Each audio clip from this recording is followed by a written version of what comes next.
இன்னைக்கு தமிழக மக்கள் தெல்ல தெளிவாக, ஏன்னா உங்களுடைய ஆட்சி முடிய போற நேர கட்டத்துக்கு வந்திருக்கீங்க. இந்த காலகட்டத்துல இந்த 6-7 மாதத்துல இவ்வளவு பெரிய கடன் வாங்கியிருக்கீங்களே தமிழ்நாட்டு மேல, இந்த கடனை எப்படி நீங்க சரி செய்ய போறீங்க? இந்த கடனை சரி செய்வதற்கான வாய்ப்புகளை நீங்க வெளிநாடு போய் ஏதாவது செய்றீங்களா, அல்லது நீங்க வாக்குறுதிகளை நிறைவேற்றுவதற்கான ஏதாவது ஒரு வாய்ப்பை நீங்க செய்திருக்கீங்களா? அதுக்குதான் பொருளாதாரத்தை சீரமைக்கிறதுக்கு குழு எல்லாம் போட்டிருக்காங்களே, அதுல அவங்க ஒர்க் அவுட் பண்ணிட்டு இருக்காங்களே.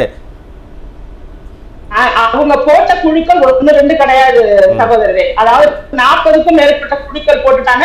அந்த குழுக்கள்லாம் சரியா வேலை பார்த்துதான் பார்க்கறதுக்கே நாம ஒரு குழு போடணும். அந்த அளவுக்கு அவங்க குழுக்கள் போட்டிருக்காங்க. இப்போதைக்கு குழுக்கள் போடுறதுக்கான நேரம் கிடையாது. இது இறுதி கட்டம், இந்த ஆட்சியுடைய இறுதி கட்டத்தை நெருங்கும் போது இந்த நிதி நெருக்கடி சொல்றோம்ல, இந்த காலகட்டத்துல இருக்கும். இந்த காலகட்டத்துல போய் சொகுசாக வெளிநாட்டுக்கு போய் நாங்க முதலீடு எடுத்துட்டு வரோம் அப்படின்னு சொல்றதெல்லாம் சுத்த